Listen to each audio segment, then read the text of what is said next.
I'd like now to move to a presentation from CNSC as outlined in CMD 14H5 and 14H5.A. I understand that Dr. Newland will make the presentation. Over to you. Thank you, Dr. Binder. Good morning, members of the Commission. My name is Dr. David Newland. I am the Acting Director General of the Directorate of Nuclear Cycle and Facilities Regulation. Today we are making two requests of the Commission.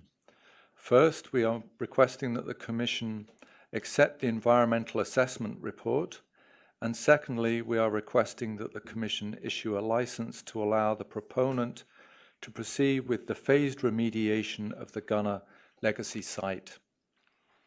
With me today are Dr. Patsy Thompson, Director General of the Directorate of Environmental and Radiation Protection and Assessment, Mr. Don Howard, Director of the Waste and Decommissioning Division, and Ms. Nicole Frigo of the Environmental Division. In addition, we have several CNSC staff to support. I will now have Mr. Howard proceed with staff's presentation. Thank you. Good morning, Dr. Binder and members of the Commission. Again, for the record, my name is Don Howard, and I am the Director of the Waste and Decommissioning Division, which is responsible for the licensing, compliance, and enforcement at the Gunnar remediation site in northern Saskatchewan. With me today is Nicole Frigo, who will present the slides under the fourth bullet and answer any questions that the Commission may have on the environmental assessment report. Our presentation will provide an overview of the environmental assessment and the license application for the Gunnar mine site. Following this overview, we will provide CNSC staff's conclusions and recommendations. First, I would like to begin by providing some background information on the former Gunnar mine site. The Gunnar deposit was discovered in July 1952 and operated as both an open pit from 1955 to 1961, and then as an underground mine from 1957 to 1963. The mine ceased operation in 1964. During its operation, the Gunnar site consisted, as I mentioned, an open pit and an underground mine. It also included a uranium mill with a capacity of 2,000 tons per day, 2 acid plants, and uranium processing buildings. Due to the remoteness of the Gunnar site, it also included a community consisting of a number of residential, public, administrative, and technical buildings. The operation produced approximately 4.4 million tons of tailings and approximately 2.7 million tons of waste rock. The Saskatchewan Research Council has been contracted to manage this project, which is funded by the governments of Saskatchewan and Canada. This slide provides a geographic context for the location of the site. The former Gunnar mine site is located on the Cracking Stone Peninsula, about 26 kilometers southwest of Uranium City. Apart from a few seasonally occupied cabins and 3 outfitter lodges, the nearest population center is Uranium City, consisting of approximately 80 individuals.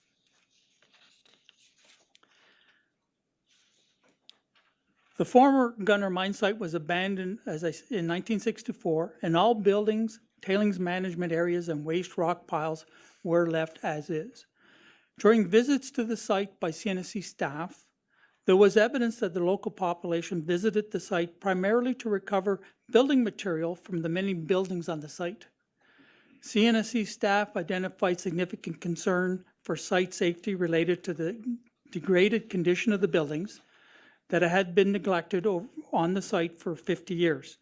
As a result, the Canadian Nuclear Safety Commission issued an order to SRC in July 2010 to address public safety concerns on the Gunnar mine site. As a result of CNSC Order 10-1, all buildings and other man-made structures at the site were demolished. The order was eventually closed in 2011.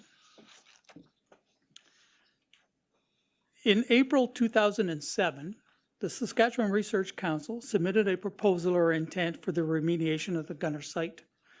This initiated the environmental assessment. In December 2010, Saskatchewan Research Council applied for a license to remediate the Gunnar site.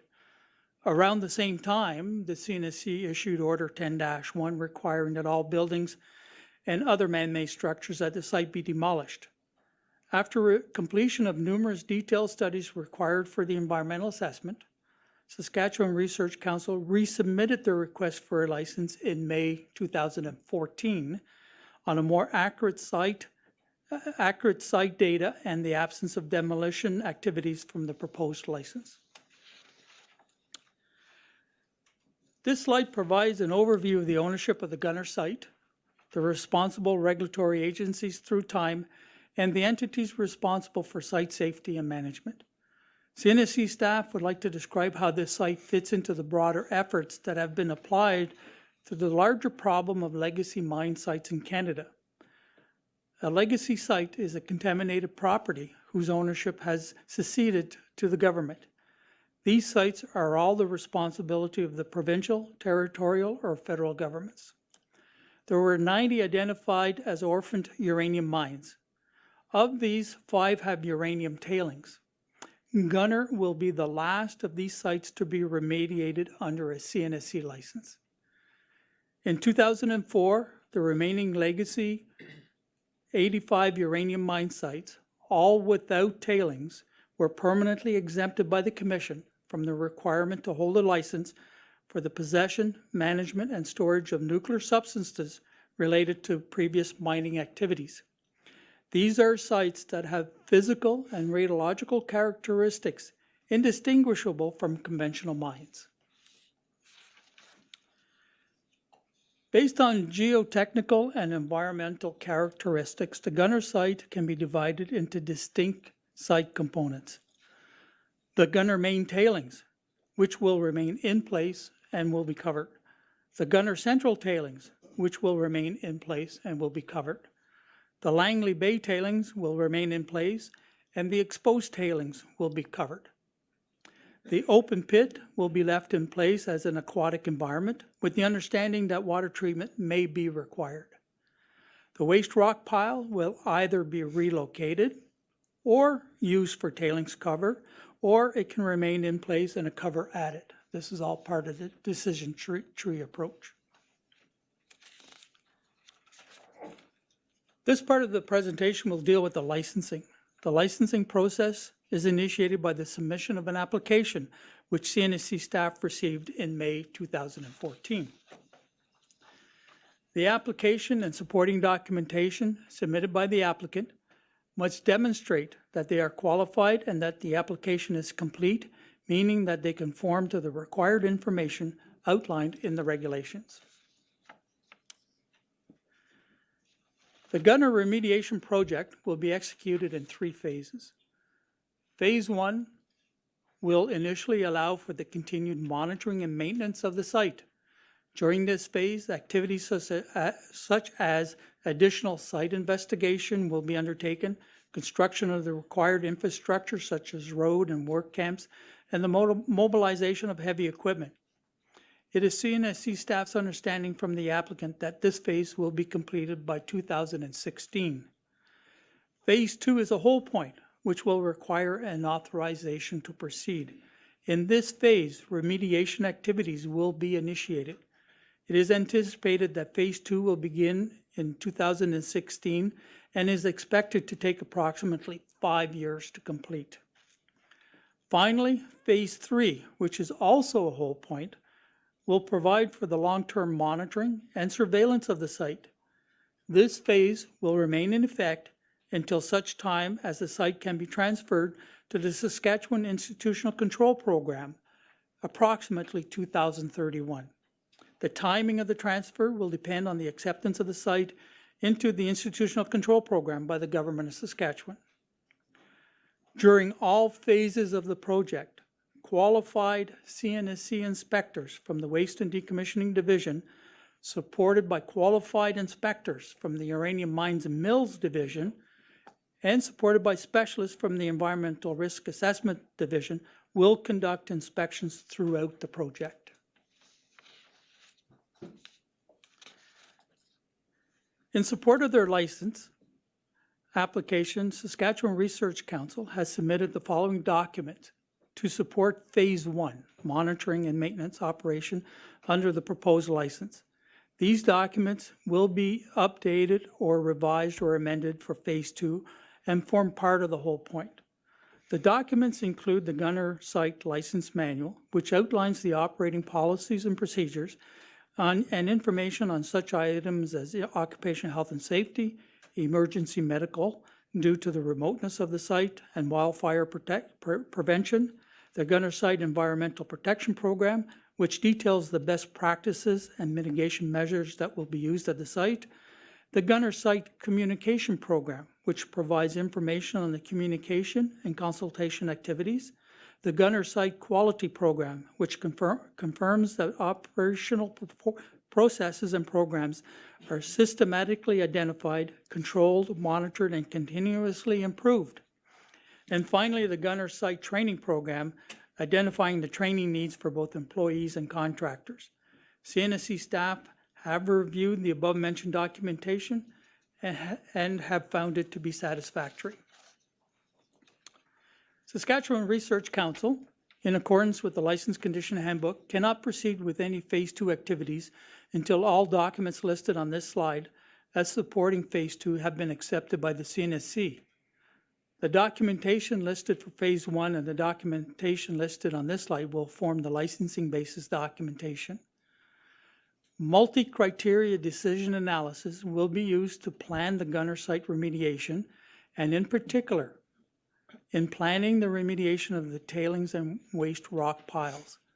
CNSC staff will review these multi-criteria decision analysis against Environment Canada 2011 guidelines for the assessment of alternatives for mine waste disposal. The criteria used by the licensee will be reviewed by CNSC staff for technical feasibility, social acceptance, environmental impacts, and costs. When reviewing the quality of the data supporting the multi-criteria decision analysis, CNSC staff will use the Mine Environmental Neutral Drainage, or MEND, guidance documents published by Natural Resources Canada. Notably, staff will use the MEND technical guidance for cold region cover systems design and the MEND prediction manual on predicting drainage chemistry from waste rock piles and tailings. For tailings remediation, CNSC staff will review the cover design to ensure that performance objectives are met and that the technology is consistent with best practices. During and after completion of construction, CNSC staff will confirm that cover materials meet specifications and ensure construction quality assurance of the system. CNSC geotechnical specialists will use best practice to review the Gunnar Site pit and shaft remediation plans. Finally, CNSC staff will review the follow-up programs against CSA Standards N288 series on environmental monitoring, human health, and ecological risk assessment to assure that the environment, public safety, and health have improved as a result of the proposed activities. Prior to making a licensing decision for the project, an environmental assessment needs to be conducted and that the conclusions of the environmental assessment be accepted. I will now ask Ms. Nicole Frigo to present the findings of the environmental assessment. Good morning, Dr. Binder and members of the Commission. For the record, my name is Nicole Frigo. In the next few slides, I will present the environmental assessment process for the Gunnar Remediation Project, summarize the environmental assessment findings and conclusions, as well as provide a description of the Aboriginal and public consultation process for the project. An environmental assessment under the Canadian Environmental Assessment Act 2012 is required for activities listed in the CIA 2012 regulations.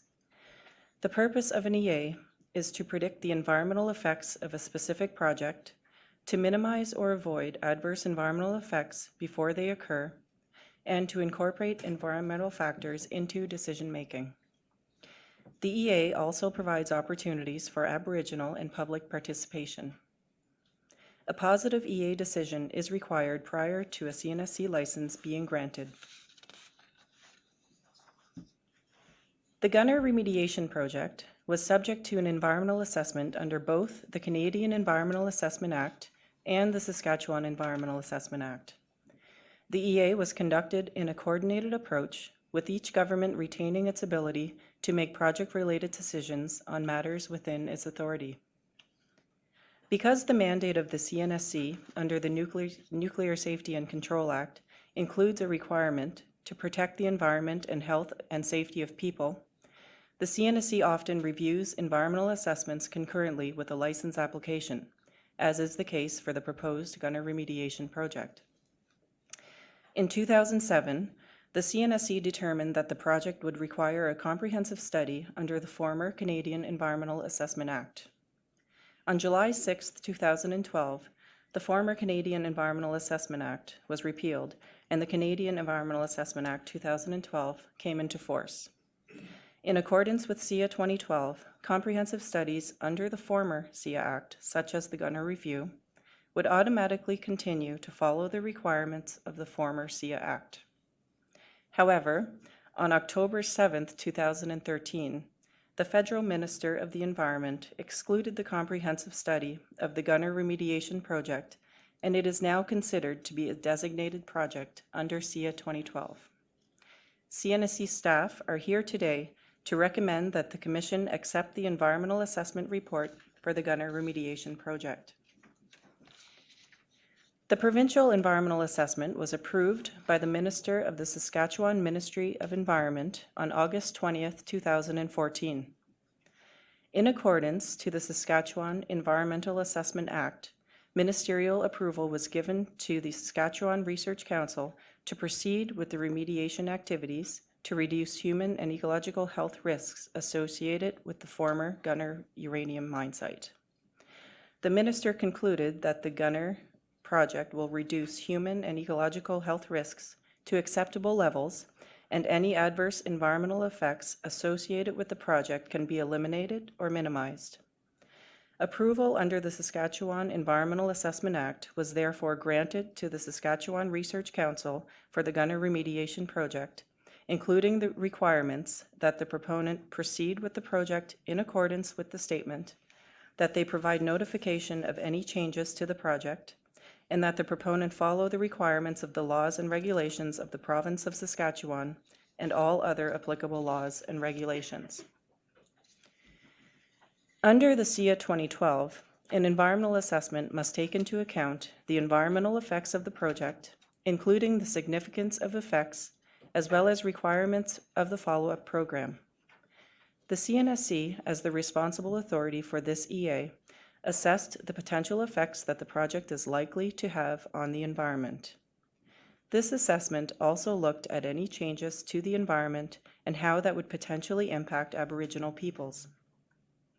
The assessment also considered any change to the environment on the health and socioeconomic conditions, physical and cultural heritage, the current use of lands and resources for traditional purposes, and any structure, site, or thing that is of historical or archaeological significance based on information provided by the Saskatchewan Research Council in their environmental impact statement and supplemental findings. Expert advice provided by federal authorities such as Natural Resources Canada, Environment Canada, Health Canada, and Fisheries and Oceans Canada, and discussions with provincial government through the cooperative review informed CNSC staff's assessment and conclusions. For a number of the site aspects, while many alternatives were identified, selection of a single preferred remediation option was not identified because of the remaining uncertainties due to lacking site characterization data. For areas where uncertainty still exists, the remedial plan is to proceed with the project in 3 licensing phases, with license hold points to ensure that all decisions leading to a preferred option are informed by additional site characterization data. I will speak to the aquatic, terrestrial, and human health assessments in further detail on the following slides. CNSC staff have chosen to provide further information on these specific items to address potential concerns in these areas which are of interest to the public. The completion of the Gunnar remediation project will reduce or eliminate contaminant loadings to the aquatic environment. This will result in measurable improvements in the quality of surface water that is released to Lake Athabasca and to lake sediment quality over longer periods of time. Remediation of the Gunnar site will result in reduced exposures for humans and other species. Potential remedial actions at the site will result in contaminant concentrations below site-specific remedial objectives. Stabilization of Langley Bay tailings will include mitigation that will likely improve fish habitat conditions by creating improved spawning substrate for some fish species. Shortjaw cisco, which is listed as threatened under Schedule 2 of Canada's Species at Risk Act, may be present in the local study area. The project is expected to improve fish habitat in the long term. Please note that the cisco represented on the slide is not the shortjaw cisco. Turning to the terrestrial environment, it is anticipated that the remediation project will have an overall positive effect on the terrestrial environment through the establishment of native vegetation within reclaimed areas and on vegetative covers. New wetland habitats are also planned for area adjacent to and between the South Waste Rock Pile, as well as in Zemo Bay. These new wetland habitats will provide additional value to several species, including moose and waterfowl. Woodland caribou, which is listed as threatened under Schedule 1 of Canada's Species at Risk Act, may be present in the regional study area. The project is expected to improve caribou habitat in the long term. The last specific topic I will address is human health. A key objective of the project is to minimize future risks to the public. A human health risk assessment was conducted to assess potential risks to human health associated with exposure to radiological and chemical contaminants present at the Gunnar site based on current site conditions. The risk assessment assumed that a toddler and adult were to occasionally visit the site for approximately 1.5 months a year during warmer months for fishing, hunting, and gathering activities. The toddler and adult were also assumed to bring back food to their homes for consumption over a 6-month period. The pathways considered in the assessment included ingestion, skin contact with soil, and inhalation of dust. Results of the risk assessment indicate that under current conditions, casual access to the site will not result in risks to human health, and that the consumption of traditional foods such as hare, moose, and berries is not a cause for concern. Remediation of Langley Bay tailings will reduce the contaminants in surface water, but the water and fish consumption advisory will remain in place until such time that follow-up monitoring data show acceptable levels of contaminants in fish and water. The protection of the environment is a requirement of both the Canadian Environmental Assessment Act and the Nuclear Safety and Control Act. Saskatchewan Research Council's Environmental Protection Program is reviewed by CNSC staff as part of the license application process. The adequacy of the program is tested against the available standards and guides, as well as the technical expertise of CNSC staff. Once approved, CNSC staff will verify the implementation of the licensee's programs through inspections and other compliance tools. The results of the environmental protection programs are documented in quarterly or annual reports. These reports are required to be submitted to CNSC staff by the licensee and are reviewed for trends and to identify any unexpected impacts. A CNSC-approved EA follow-up program is required for the Gunnar remediation project. The purpose of an EA follow-up program is to verify the accuracy of conclusions and predictions made during the EA regarding potential environmental and human health effects, and to determine or confirm the effectiveness of the measures implemented to mitigate adverse environmental effects of the project. A follow-up program was included in the EA report. Further refinement of the follow-up program will be made by the Saskatchewan Research Council in consultation with CNSC staff, the Saskatchewan Ministry of Environment, federal authorities, Aboriginal groups, and members of the public as decisions in Phase 2 are finalized. In summary, CNSC staff have concluded that the proposed project is not likely to cause significant adverse environmental effects, taking into account the mitigation measures outlined in the EA report and in the proposed license. I will now briefly describe the CNSC's approach to Aboriginal consultation. Following this, I will provide you with details on what consultation activities have taken place to date and upcoming opportunities for Aboriginal groups and members of the public to participate in the Gunnar remediation project.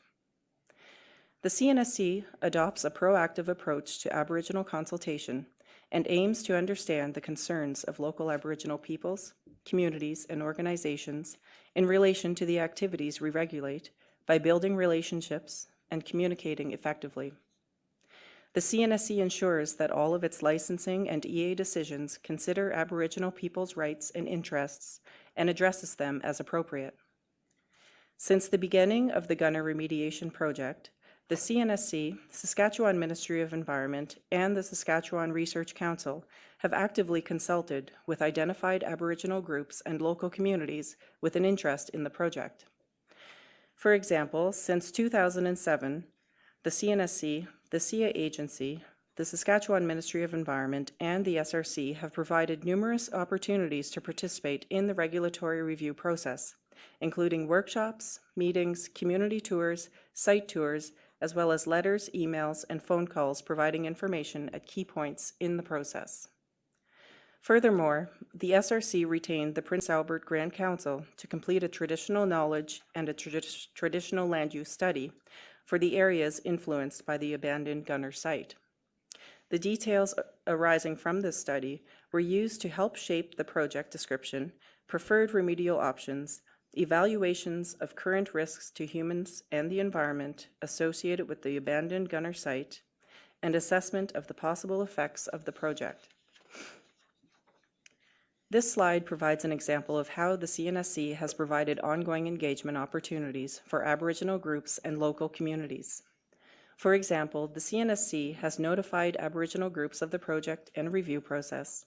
The CNSC, Canadian Environmental Assessment Agency, and the Saskatchewan Ministry of Environment hosted a public information meeting in May of 2008 in Uranium City in order to seek public input on the draft project-specific guidelines scoping document and to provide information on the EA process.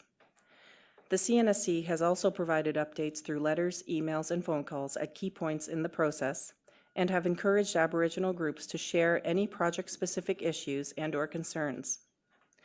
CNSC staff have met with community members and leadership as part of options workshops and annual SRC community tours, and has conducted site visits with interested community members and groups. To date, CNSC staff are satisfied with SRC's Aboriginal and public consultation activities. Consultation and outreach activities will be ongoing throughout the life of the project. Aboriginal and public concerns raised to date include concern over potential human health and environmental impacts posed by the site in its current state, including potential ongoing negative impacts to Lake Athabasca. Aboriginal groups also wanted to ensure that traditional knowledge, including traditional land and resource use, was taken into consideration as part of the environmental assessment of the project. CNSC staff have determined that all project-specific concerns raised by Aboriginal groups to date have been adequately addressed through the EA report, including the proposed follow-up program, as well as through the proposed license. Funding to participate in the EA review of the project was made available to the public and Aboriginal groups through the Canadian Environmental Assessment Agency's Participant Funding Program in 2008. A total of $20,000 was awarded to 4 applicants. This funding was used to facilitate public and Aboriginal participation in the EA process, including the review of EA documents. All comments received during the public review of the Environmental Impact Statement in June 2014 were taken into consideration in the federal EA report. In January of 2014, the CNSC awarded $35,000 to 5 recipients under its participant funding program to assist members of the public, Aboriginal groups, and other stakeholders to participate in the Commission public hearing today and to review licensing documentation related to the license application. All 5 applicants reviewed and commented on the license application and documents, and today, many are presenting their findings. I will now pass the presentation back to Mr. Don Howard to present the CNSC staff conclusions and recommendations for the Gunnar remediation project. Thank you. I will now provide CNSC staff's conclusions and recommendations. An EA under the Canadian Environmental Assessment Act 2012 was conducted for this application. CNSC staff conclude, in accordance with paragraphs 52(1) of the CIA 2012, and taking into consideration the conditions recommended by staff on mitigation measures, that the proposed project is not likely to result in significant adverse environmental effects referred to under subsection 5.1 of CIA 2012, and is not likely to result in significant adverse environmental effects referred to under subsection 5.2 of CIA 2012. The conditions with which the proponent of the proposed designated project must comply are articulated in the License Condition Handbook. CNSC staff have concluded with respect to paragraphs 24(4)(a) and (b) of the Nuclear Safety and Control Act that the Saskatchewan Research Council is qualified to carry on the activity authorized by the license and will, in carrying out that activity, make adequate provision for the protection of the environment, the health and safety of persons, and the maintenance of national security and measures required to implement international obligations to which Canada has agreed. CNSC staff recommend that the Commission take a course of action in accordance with subsection 52(1) of the CIA 2012 to determine that the project, taking into consideration the implementation of the proposed mitigation measures, is not likely to result in significant adverse environmental effects referred to in subsections 5.1 and 5.2 of the CIA 2012. If the Commission accepts the above environmental assessment recommendation, CNSC staff request that the Commission revoke the existing exemption from the requirement to hold a license for the possession, management, and storage of nuclear substance at the Gunnar site, that the Commission issue to the Saskatchewan Research Council Waste Nuclear Substance License number WNSL-WV5-3151.00/2024 for the phased Gunnar remediation project. And finally, CNSC staff would like to note an error to this slide in that rather than seeking a delegation of authority, CNSC staff is requesting consent from the Commission for the Director General of the Directorate of Nuclear Cycle and Facilities Regulation to accept Phase 2 documentation and release the Phase 2 whole point. This concludes CNSC staff's presentation, and CNSC staff is prepared to answer any questions. Thank you. Thank you.